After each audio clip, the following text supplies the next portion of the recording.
I don't know what just happened there, but it wasn't playing properly. So I'm just gonna do it again, and then I'll just edit it the other side when we're done. Okay.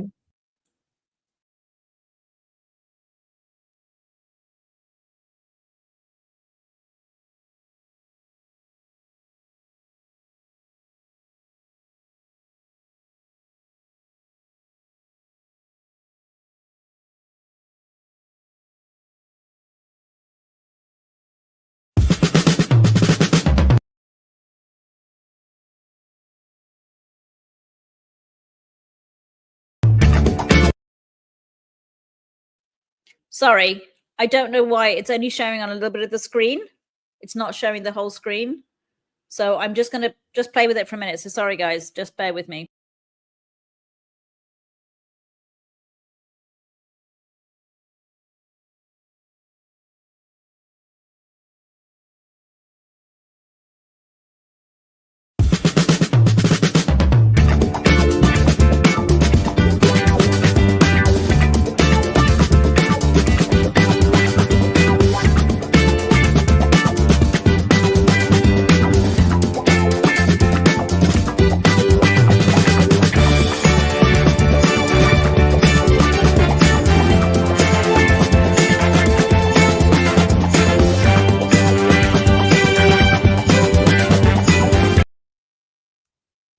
Woohoo! Can't believe another week has passed again. Sara, how are you? What is going on? 2025 is like, we are already nearly halfway through March. It's crazy. Yeah, Indeed. I'm good. How are you, Janine? Yes, also good. Thank you. So a warm welcome to everybody for another empowering episode of Woman Wise Podcast. I am Janine Lingenfelder, and of course, joining me today is my co-host, amazing Sara. And just to remind people about Woman Wise, our mission is to truly create a space for women to connect, grow, and of course, share their journeys. Right, Sara? Absolutely. And, the whole point of this was to hear what other women have experienced, how they've overcome their challenges, and really inspire our listeners, either if they're stuck in their own place at the moment, or if they're, going through something, whatever's going on for you guys, it would be great to feel that this podcast is really helping and actually empowering and inspiring. So yeah, and of course, as always, we have an amazing guest. I mean, our guests are just fantastic. Laura Patac, she is a leader in emotional intelligence, storytelling, personal development, and so much more. So a big, massive welcome, Laura. Hello, everyone. Such an empowering music at the beginning of your podcast. So thank you so much for having me, and a warm hello to all of your listeners and viewers. And I've been inspired by all of your podcasts because I listened before coming to this podcast. I did a bit of homework. And I'm very inspired by all the topics which you ladies you bring into women's attention, Women's Wise podcast. But I think that the topics are somehow universally needed for everyone who is on the path of personal or professional growth. So congratulations for this. And congratulations for the courage to bring this into the world. Oh, well, thank you. We really appreciate that. And I'm glad to hear you watch some of the podcasts. Yeah, even me, I got goosebumps. I was like, oh my gosh, that's exactly what it's about. So thank you for that, Laura. So Laura, tell us tell us about you. Who are you? Where are you now? And of course, how on earth did you get to do what you're doing now? Well, I would start saying that my story is a sort of like story which has been built through some realizations during life, because you know that we all have our own path, our own achievements, challenges. But I think that in life there is a handful of realizations, and I'm very excited to share some of those with you guys today. So I'm Romanian. I moved back to Dubai last year, and Dubai, I consider Dubai somehow a second home away from home. Because it's not my first time living in Dubai. I lived before, like 2016, 2017, for 2 years. And I found it the place where we as women, we really can display our full powers and superpowers. And we can really be ourselves. And that culture embraces us, and we embrace back the culture. And through that process, there are so many amazing things coming up. But coming back to my story, I'll start saying that at the age of 16, I discovered my superpower. Oh, Nice. And you know that usually superheroes, when you are thinking about superhero movies, the discovery of the superpower comes through a challenge, through sometimes even a tragic moment. You know, if you think about, Spider-Man was bitten by a spider, Batman lost the parents. So everything is bubbling up somehow in a moment of challenge. So my moment of challenge when I was 16, actually, I lost two very dear people to my heart. One, my grandmother, and the other, my father left. So, as an introverted child, and you might not say that, listening to me, because I'm talkative, but my nature, it's a very introverted one. So, as an introverted child, I was faced with the challenge that I couldn't express my thinking, my emotions, and all that kind of feelings bubbling up inside me. So what I did, I started to journal. And still through journaling, actually, I was somehow too raw for anyone to read. So what I started to do, I found this encryption in metaphor, and I started to write poetry. oh wow. So when my mom and my friends, they first read what I was writing, I've seen how they connected with my emotions and with my thinking. So that realization which came up when I was 16, it was, well, I just found a way to connect with others, and others to connect with my emotions and my thinking. And I kept writing, and I kept writing poetry. So that was, for me, for the introverted child, to find a way to express myself, to be understood by others, and to have a reaction back. That was critical. So I took this, I call my superpower creativity, translated into a very powerful writing. And continuing doing that, when I joined the corporate world, and I was in corporate for over 25 years, guys. So, so in the corporate world, imagine that everything is a storytelling. When you are doing a presentation in front of the board, when you are engaging your team in a project, when you are giving feedback, where you are even introducing yourself to others, everything is storytelling. So therefore, I took that creativity into the storytelling, into the corporate world. Yeah. And doing so, actually, some magic happened in a way that when you bring into the conversation a bit of vivid imaginary or metaphors, or even you very vulnerable, you share some of your learnings, you realize that in the corporate world, you create that connection with others, and they reciprocate to you because they have the desire to connect very authentic and genuine with you.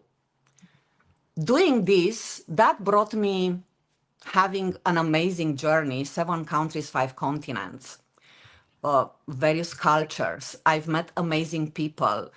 I was like always thinking about what I'm doing in any role I was having, still connected with my purpose and my values. And this kind of regular check-in, kept me very grounded and very, very authentic.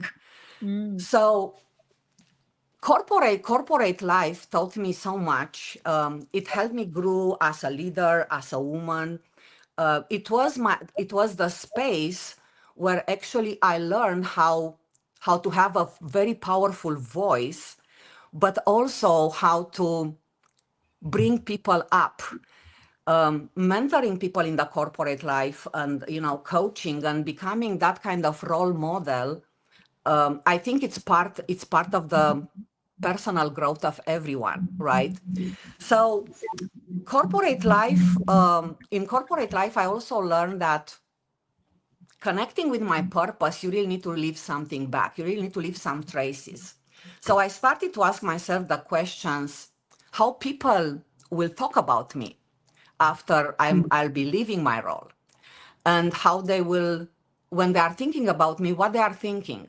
So therefore, I started not only to engage very proactively in asking feedback, but also understand how people, they really perceive me as a person, not as a boss. And that actually, I had another realization, that the realization is that my purpose, it's still very valid nowadays. The purpose which I somehow defined when I was in my early 20s. And it reads like, I am here because I really want to create impact, and impact positively people's life, and to really share in order to receive back. So in this way, when I was like close to 50, I got back to my writing, and I realized that everyone's life has a love language. And you're gonna you're gonna laugh, but I think that each and every one of us, we have a love language. Mhm. And our love language, it's about our values, which translate into actions. And my love language reads love, which is learning, open mind, versatility, and empowerment. And Oh, Love under, that. and understanding my love language, actually I've started to consciously give back.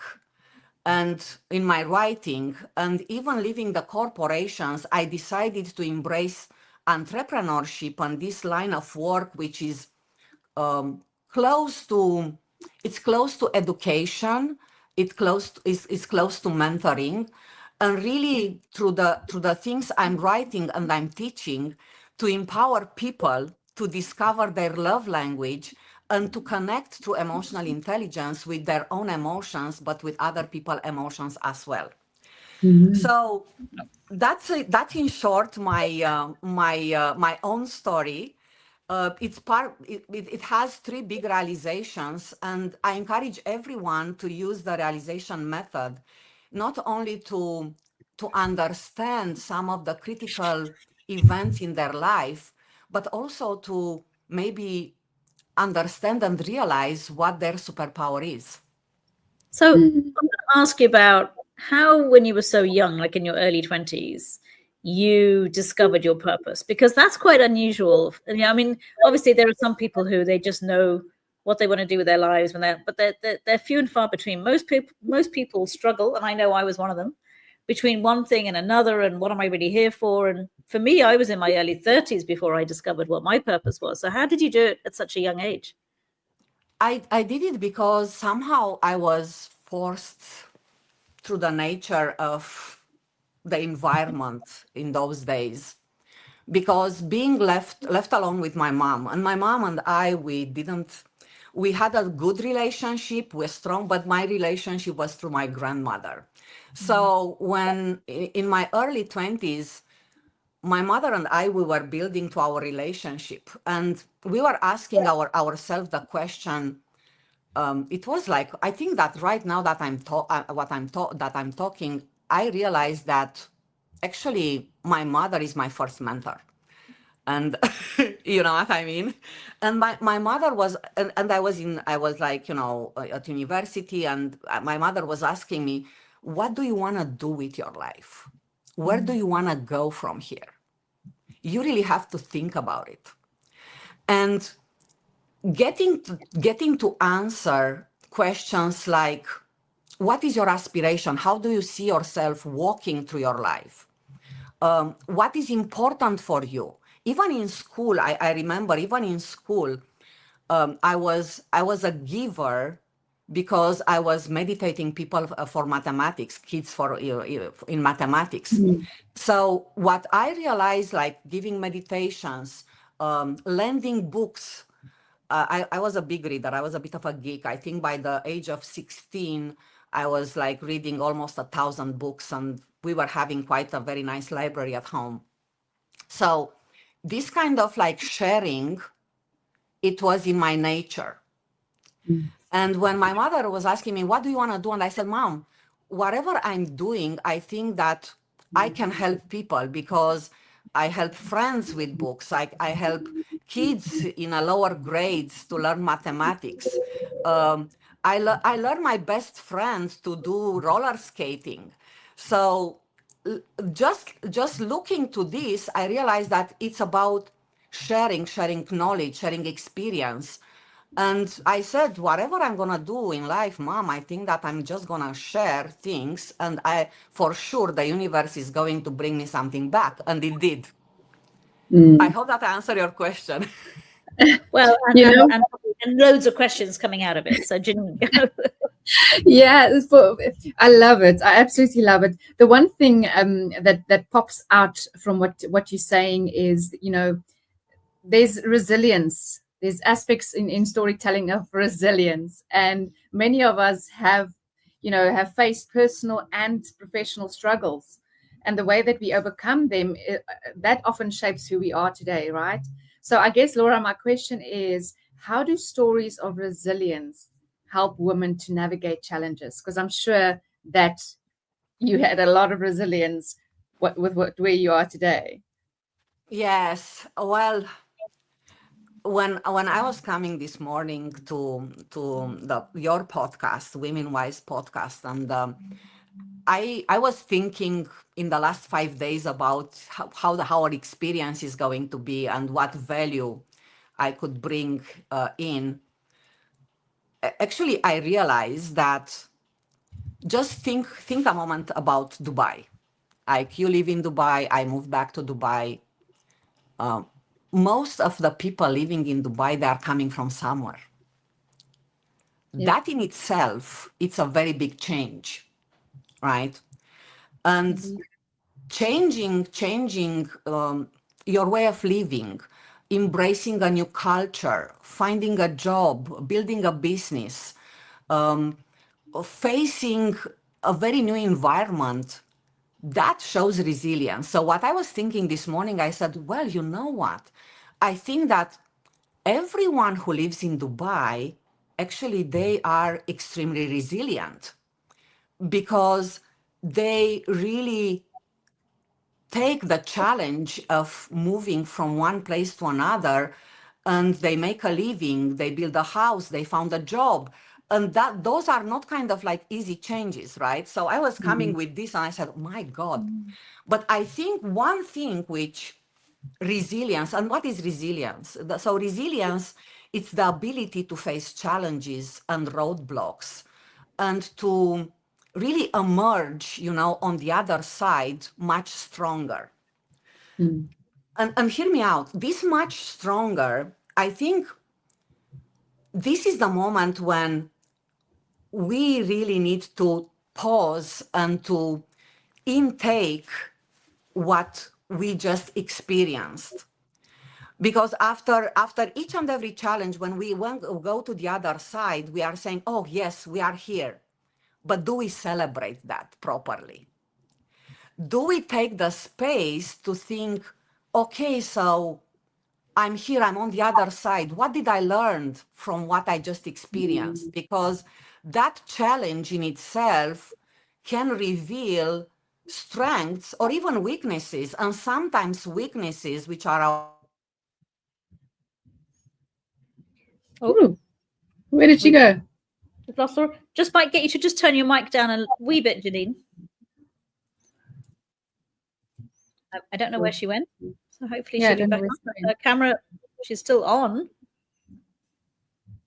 Well, this is amazing conversation, and I'm hoping that Laura will come back. But I think it's such a pertinent point, is that every single person who is not Emirati, who lives in Dubai, have gone through the challenge of moving here, leaving your family, your friends, your work, your home country, whatever it is. I mean, I think that's such an amazing point. No, exactly. And I think with storytelling, it helps us to also understand each other better. And the other thing that I love about storytelling and finding out these stories from all women around the world is you can really understand their life and kind of be in their shoes to truly understand where they're coming from, and then also how you can help them and how you can relate to their stories and grow even more.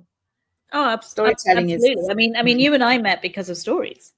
Yes, storytelling helps to cultivate. We were telling our stories, and or in a big group, and there was something about each other's stories that just really resonated, and you thought, yeah, I get this person because of the story, and it's not about what you do or your job or even where you come from. It's those shared experiences that are encapsulated in the storytelling.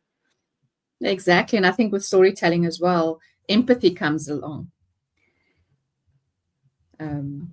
Yeah. Oh, absolutely.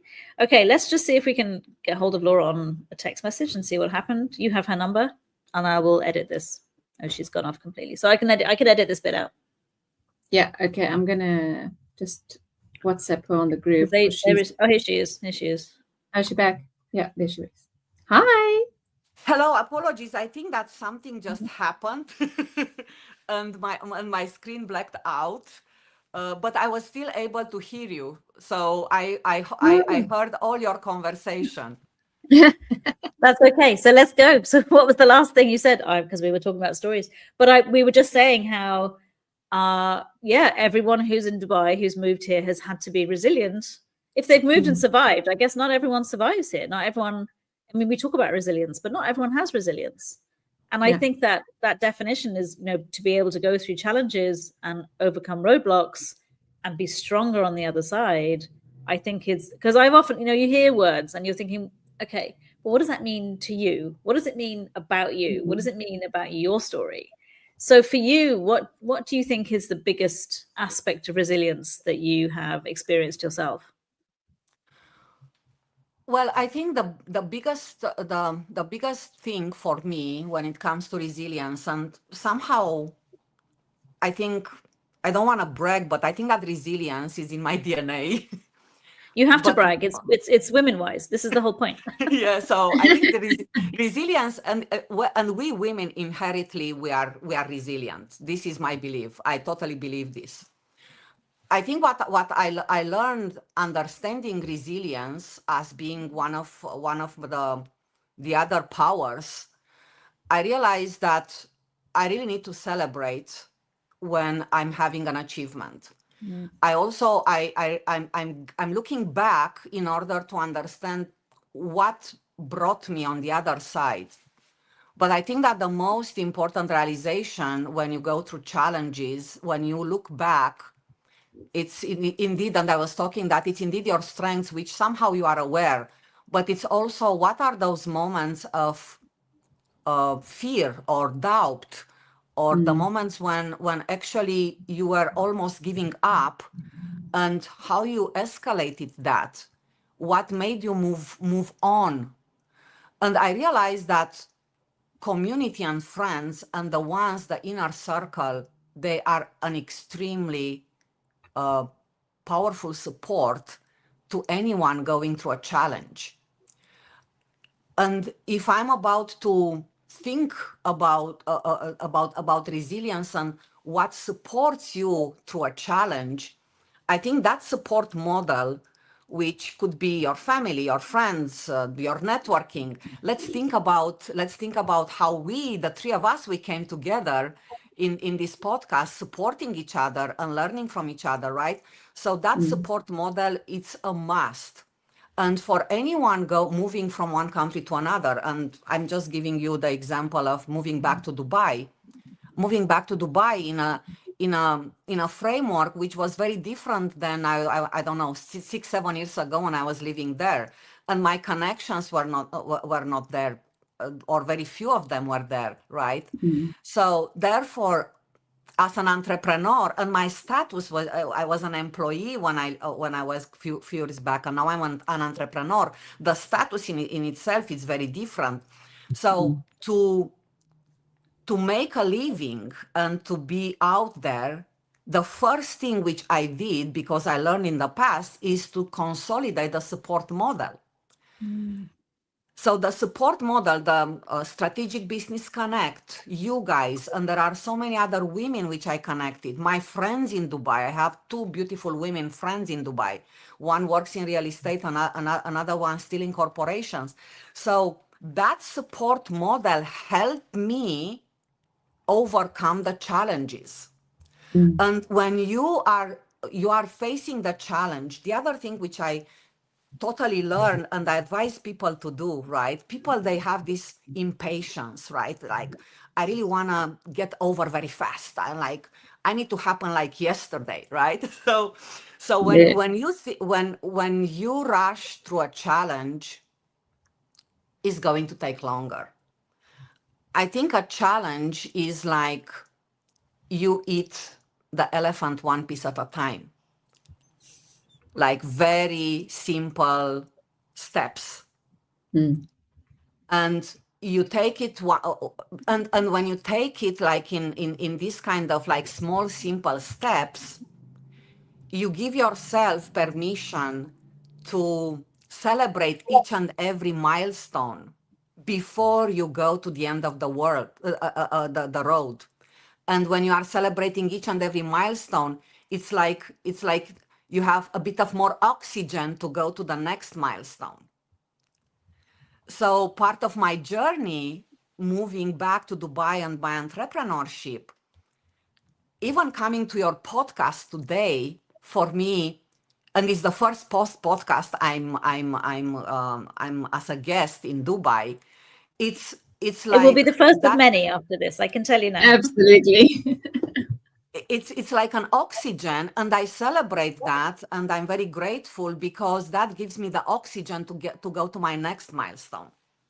So this coming back to Dubai experience, it showed me that all what I learned in the past, applying it makes sense.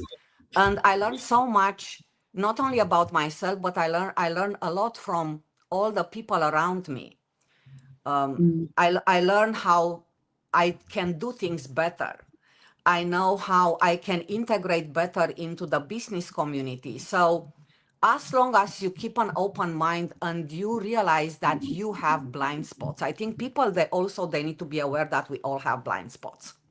100%. But can I just talk about the we're going to come to the blind spots in a minute, but I think the fact that you focus first on giving yourself the oxygen from the wins, I think I love that metaphor.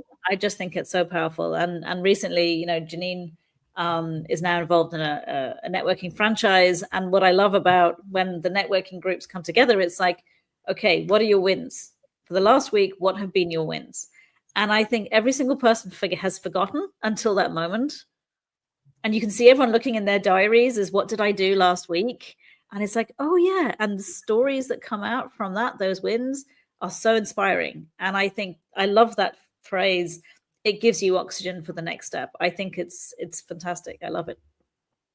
I'm glad, and I do hope that through all the stories which we share here and we share today, people get this value and a bit of wisdom, which maybe long run is going to have an impact. I think the work with which you, Janine, do, and you, Sara, and I do, it's less about the outcome, it's more about the impact. And there is a very big difference between outcome and impact. People mostly define success, and I might digress here, but you bear with me a bit. That's okay. I go off on tangents too, so it's always relevant though. So So when people think about success, they define success as an outcome, right? I want to build a business. I want to close that contract. And the outcome is usually associated with a goal, which I just mentioned. But I think if they go one little extra mile and they think about how this outcome is going to impact long term and how it impacts me, what did I learn? I signed a contract. Okay. So is that contract, that achievement is going to have an impact for customer, for partnerships, for whom? What did I learn? What are the hoops and challenges I went through getting to that outcome? What did I learn? That is where the outcome becomes maybe tangible, maybe a fact, maybe less tangible. But the point is that the impact of that outcome is going to be long lasting. So to me, when coming back to the resilience,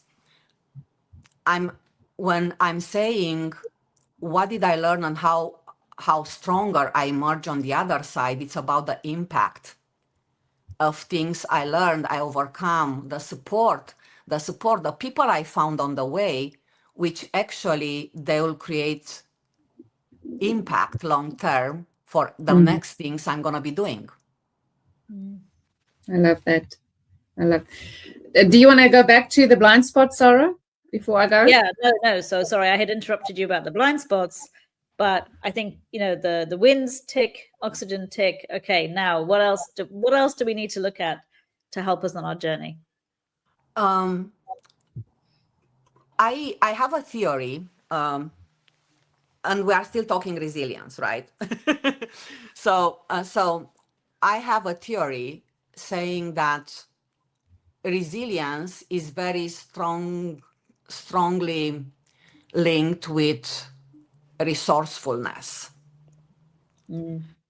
And resourcefulness is that kind of creativity to find adjacent solutions, to really have a different path for solving for things, right? So when I'm thinking about people being resilient, think about how many times you were in the position in what you do to find solutions and to do things differently with maybe less money, less effort, not having all what you need, and to really bring a bit of creativity, saying, oh, but hey, I can do it differently, or I know someone who can help me. That I think resilience is strongly linked with resourcefulness. And also when I think, and maybe I'm just closing the resilience point with this, when I think of resilience, actually, I think that resilience is equal resourcefulness plus relationships which you build and the support model which you build for yourself. It's plus the outcome, the results, but it's also plus the reflection which you really need to allow yourself in order to celebrate and to understand what are the new things which you learn and what being stronger means for you. So I'm calling it 4 R's of resilience: resourcefulness, relation, results, and reflection. I'm really encouraging people to think through, and your listeners. And I think when you talk resilience and building relationships, definitely we need to talk about emotional intelligence and empathy.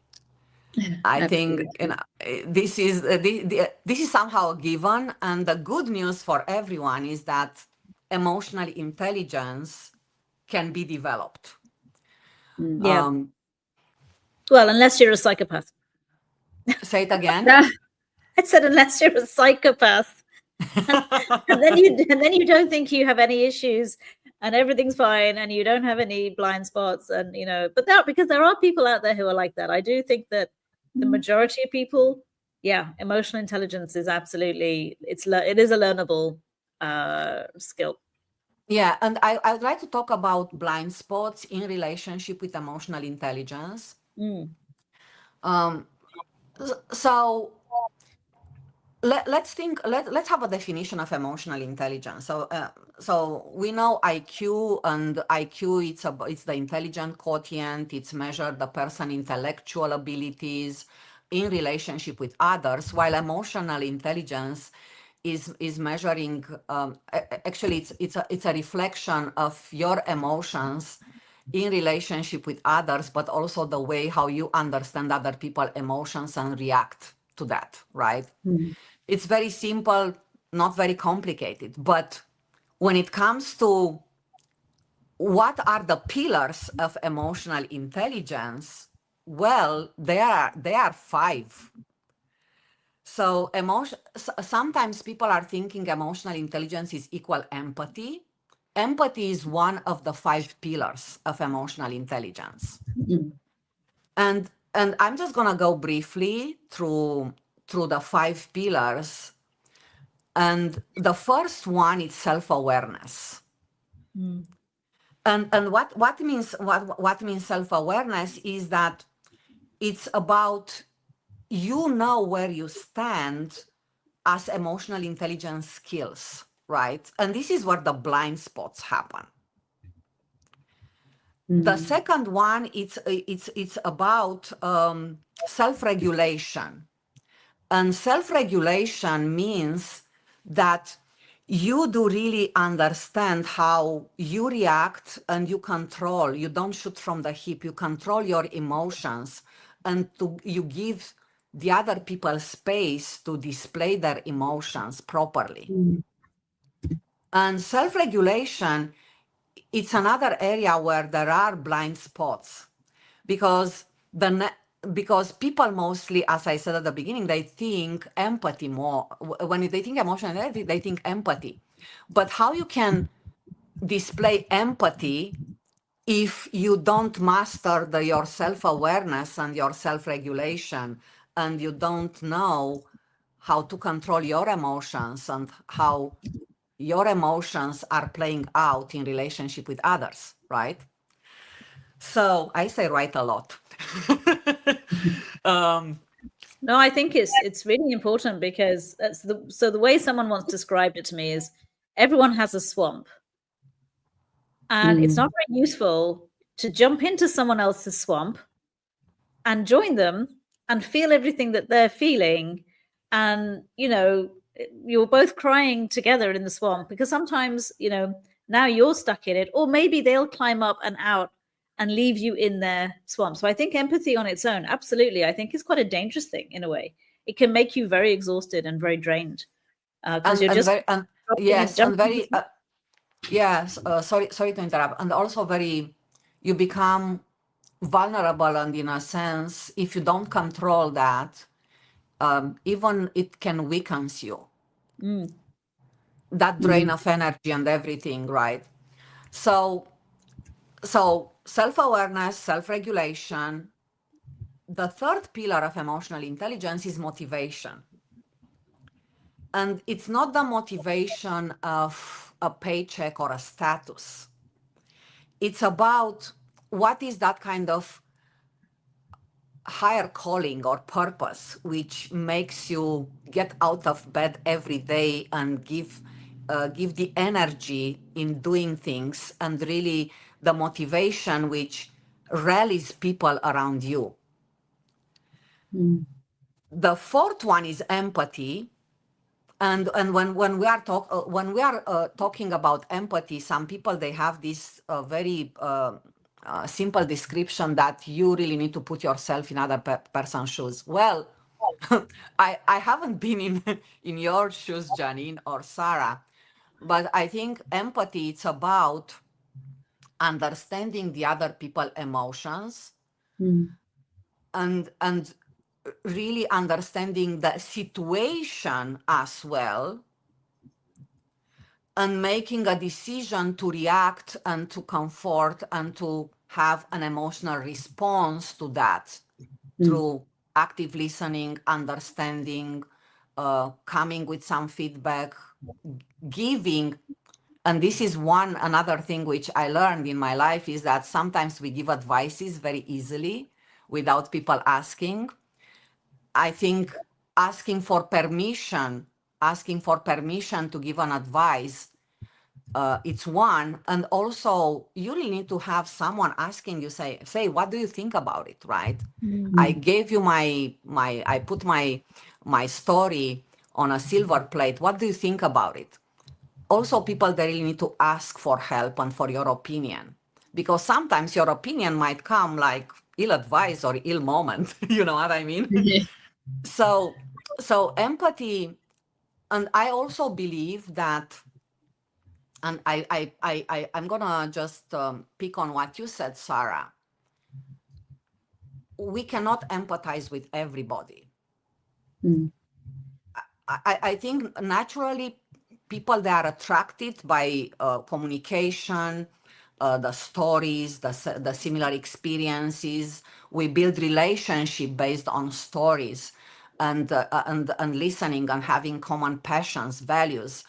But ultimately, we empathize naturally and genuinely with the people whom we feel that we really have a natural connection.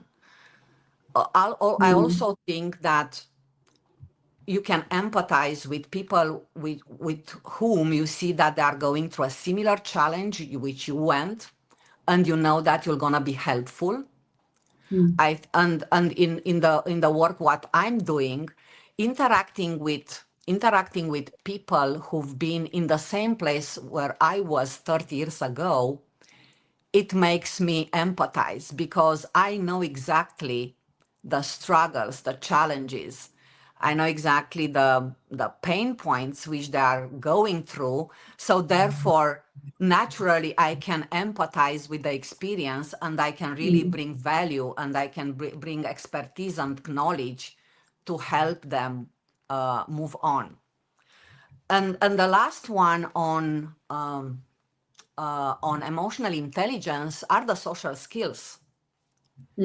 So social skills are a very big part of emotional intelligence, because it's the way how you build rapport, you build relationships, but also how you carry on relationships in your life. We've met today, we are going to meet maybe over a coffee.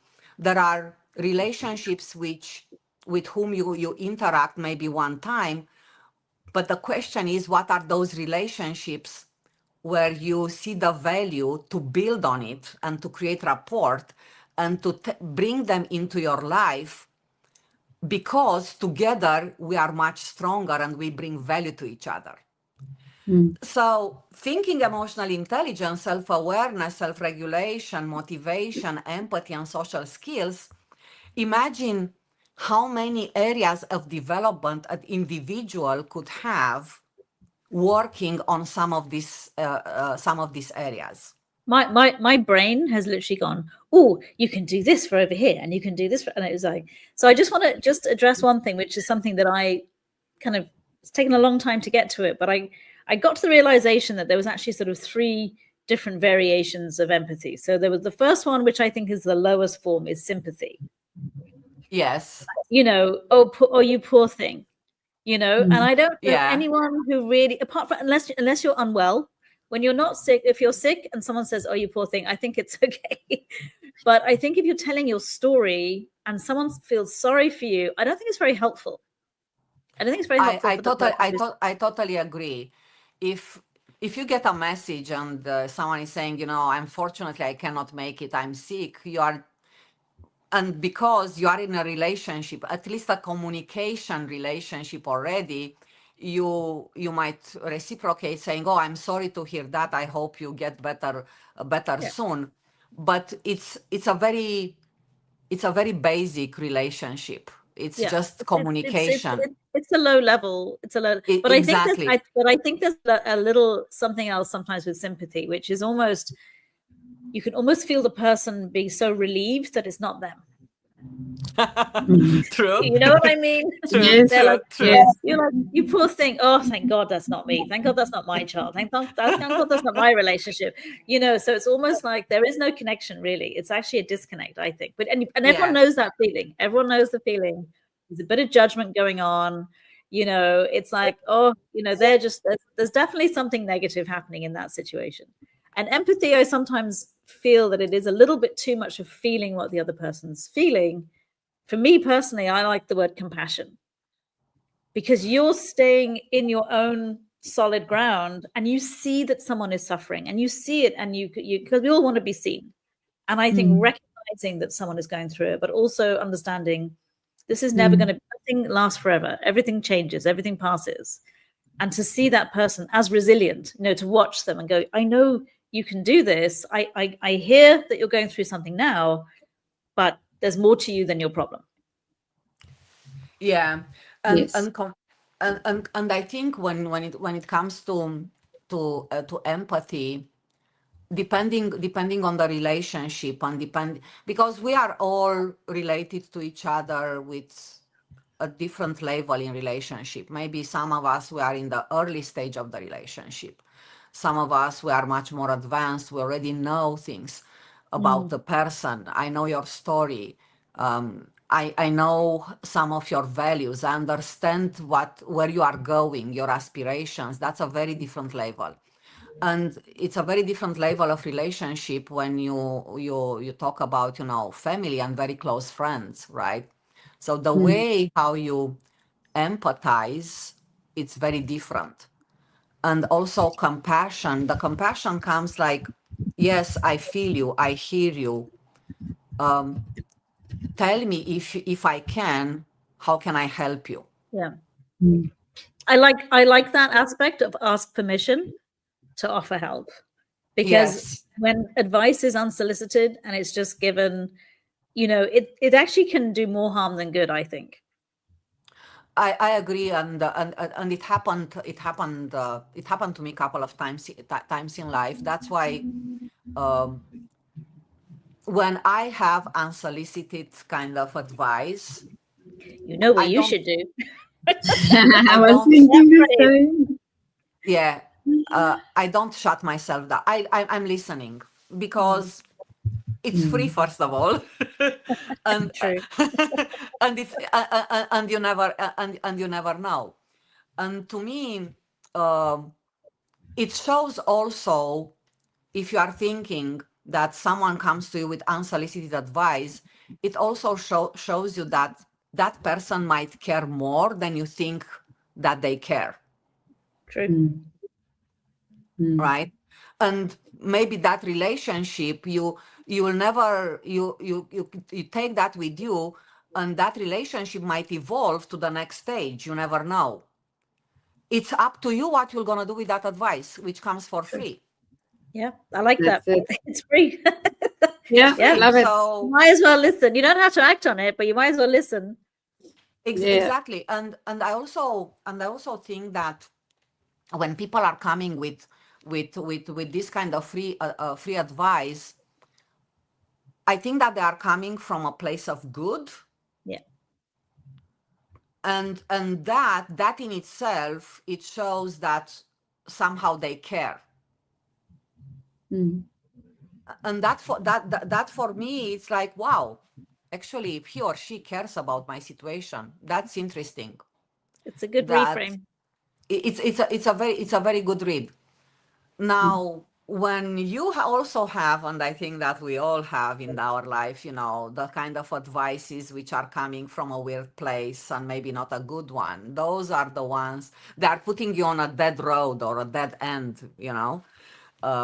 Those are the times where we really need to have a very good judgment for ourselves to listen. Actually, you listen anyhow, but to take that advice into an action. But yeah, any advice is a free advice. Exactly. Laura, you talked about self-awareness, and I think a lot of people actually struggle with self-awareness. Can you possibly share some practical tips or steps for someone to take to better understand their own emotions? Well, um, I'm gonna be saying I'm gonna be giving some very practical tools, um, and after that I'm talking about some questions which you ask yourself to discover some of your to discover your superpower, for example, because we Yes. started with a superpower. And So we have to come back to the superpower as well, because this is the whole crux for me, was about this conversation. I love this. I love this. So a few years back, I discovered this tool. It's called the Clifton Strengths tool. It's an assessment which you can do online. I think it gives you, so the result, the outcome of the assessment are those kind of skills, abilities which we all have, but they are ranked in as importance and the way how you carry those abilities and skills with you. Because we all have a shred of empathy, we all have a shred of creativity, we all have a shred of resilience, but it's up to us and the way how we live our life and we carry on ourselves through life, through learning and experiences, that some of these abilities are more prominent than others. So what Clifton Strength gives you, it gives you a hierarchy of your top 10 skills and abilities. While the top 10 and creativity absolutely came up, I was about to be very concerned not coming up in my top 10. But the top 10 abilities or skills which you have, they are the ones which you carry on with you every day. They kick in immediately when you get out of bed. You are good at that. Now, the next 10 are the ones that I'm calling those the reading glasses. You have it, but you exercise those abilities or those skills only when you need it, right? And the last 10, I'm calling them the party glasses. You really need to make, imagine that you are going to a party and you really need to buy some party glasses and you need to put an outfit. That's an effort. So the last 10 are the abilities which you have it, but you make an effort to display it. So I encourage your viewers to really have a chance to assess, very simple, and I think there is a little fee which you need to pay for the full 30, but the first 5 are free, the Clifton Strength assessment. When I did mine, I had a bit of, and I'll be very honest here, I had a bit of surprise that empathy came to me on the second bucket. Empathy naturally was not in my first 10. So when I realized that, I said, it means that I'm using my empathy only when I feel that I need to, not all the time. And that's a choice. And there is nothing wrong with that. I was going to say, that actually sounds like a good thing, because like you said, if you're feeling what everyone else is feeling all the time, how can you get anything done? Yeah, you are exhausted. You're drained, yeah.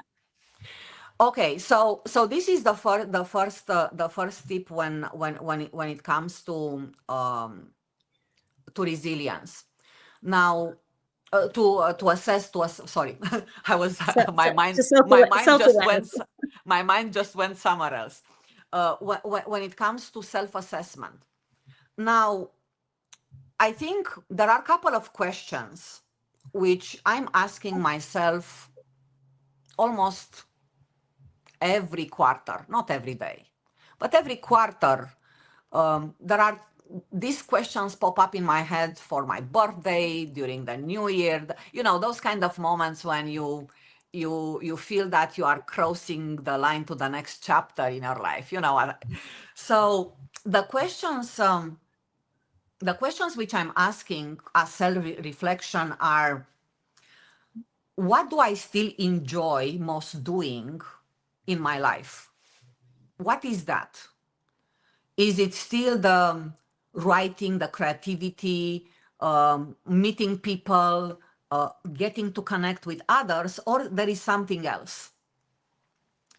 The other question which I'm asking myself is that, what are those kind of problems that I have solved and they really transform me?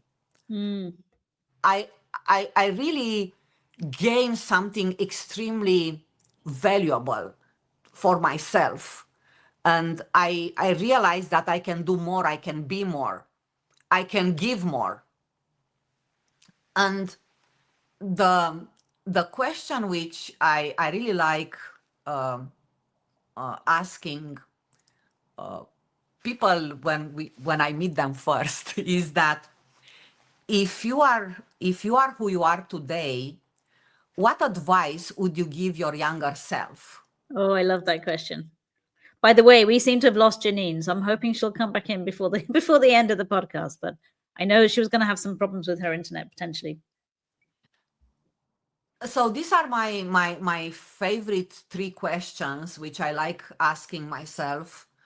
And I think answering these questions also deserves that you create for yourself a white space to answer that. You cannot answer that driving through traffic. You cannot answer that just like, thinking for 5 minutes. You really need to be intentional and meaningful, asking the questions, but also answering that. There are there are there are some questions which I usually ask myself when I really want to see if I'm still connected with my values and my purpose. And one is like very simple: why I am still here?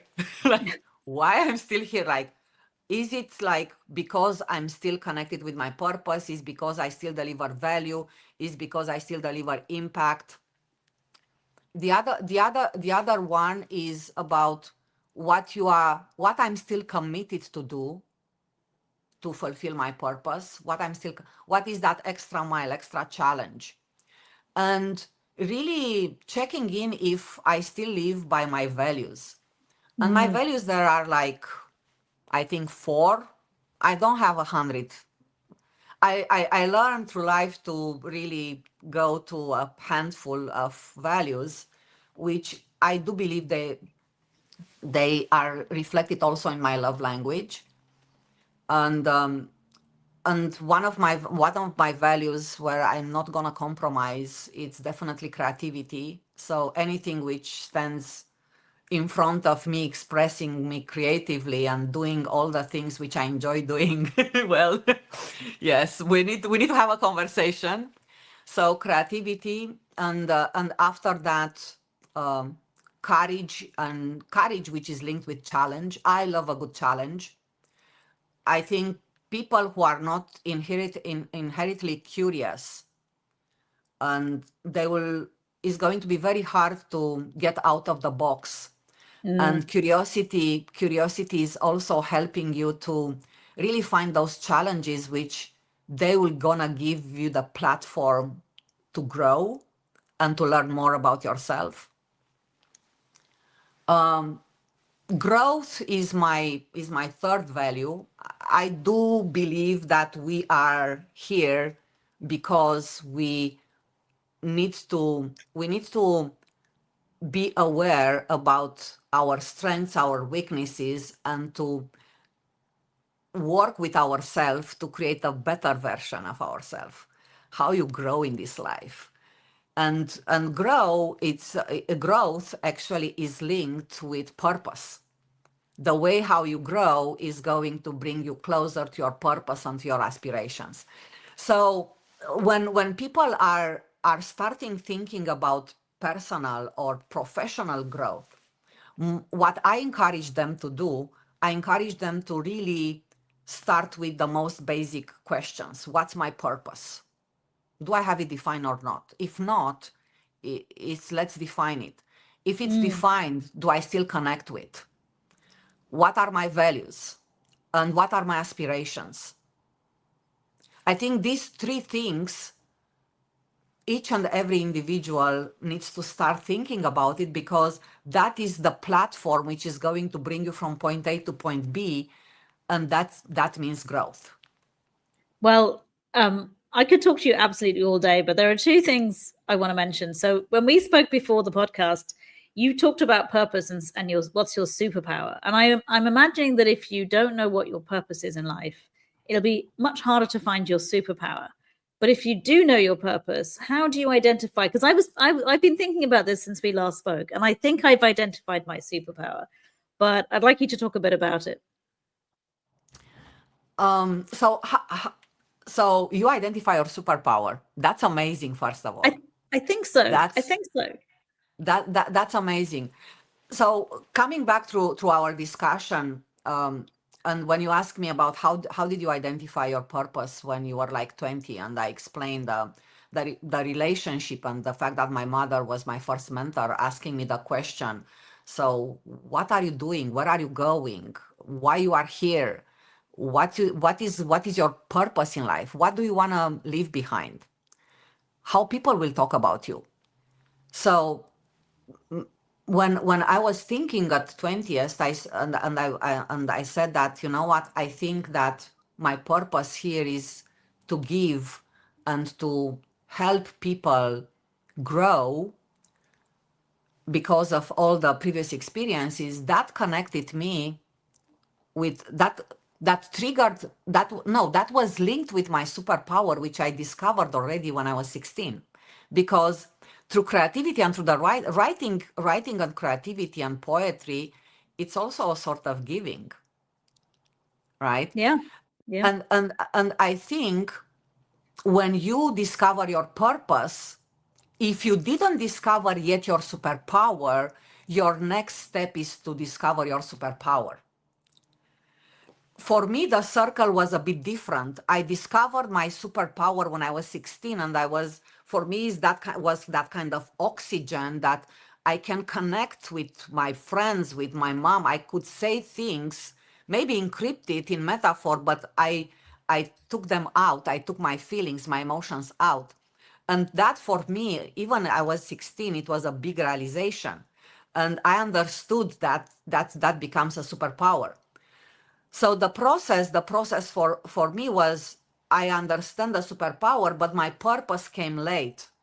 But when it came late, actually it's totally linked with my purpose, because it's a way of giving back. It's a way of connecting. It's a way of building relationships and building and creating an impact in someone's life through words. So you see, it's like, Yeah, I think they're totally connected. Yeah. Everything is connected. And I think in the process of self-discovery and self-assessment, understanding your purpose is key, no matter what. The why you are here, why do you do what you do, what makes you tick in life. These are the questions regarding purpose which someone needs to answer.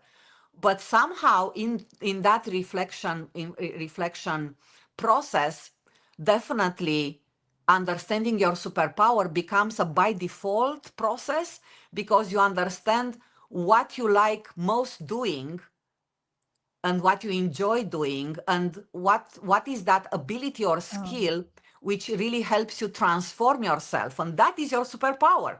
Okay, I like it. And you have a book on this as well. Well, yes.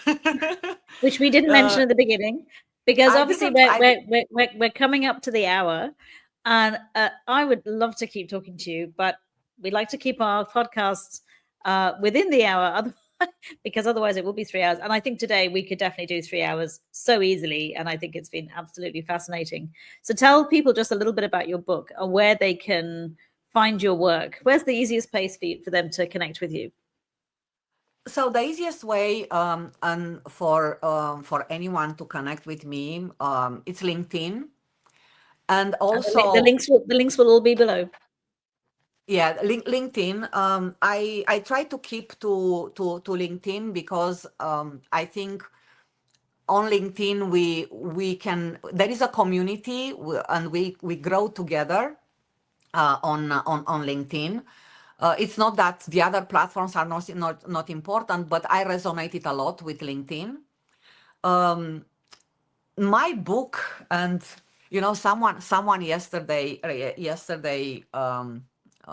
was telling me that, Laura, you are very humble, and that is the introvert in me. Remember, I'm an introvert, which I educated myself to become an extrovert. I like talking about the things I learned, but when it comes talking about myself, I'm a bit like, okay, let me talk about myself a bit. So yes, my first book, Stories with Purpose, is available on all Amazon platforms. Also, in a couple of weeks, is going to be available in Barnes and Nobles and the Walmart. Oh, fantastic. It's ebook, but also print on demand. I would love to have more time and to talk about the story behind the book.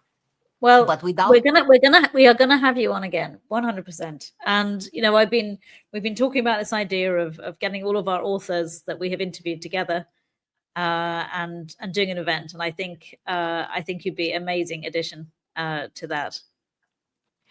Thank you so much. Thank you in advance for this new invitation. Actually, I love being with you, ladies. I love the energy. I I know we love the lost Janine. She questions. just said her Wi-Fi went. She just sent me a message there. So we were good to have her as long as we did. But yeah, it's been an amazing podcast, and thank you so much for sharing your wisdom and your stories.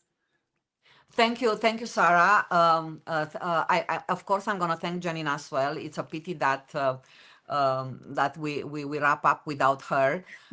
For me, this discussion, it's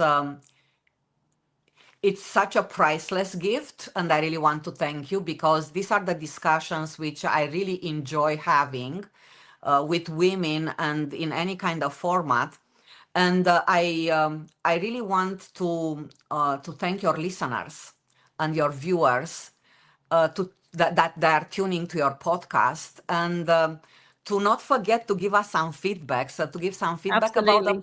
about this podcast, and maybe also give us feedback about the topics and what they think about what we talked here. Always. And and I'm looking forward to have another vivid and inspiring conversations with you, ladies, because it's been a pleasure. Oh, thanks. It's been pleasure was all ours. Laura, thank you so much. And for everyone watching, thank you so much for tuning in, for watching our podcast. Please, if you're on YouTube, do like, share, subscribe, and absolutely comment. We love to hear from our viewers as to how you found the podcast. And until next time, just want to say thank you very much and have an awesome week. Thank you. Awesome week, everyone.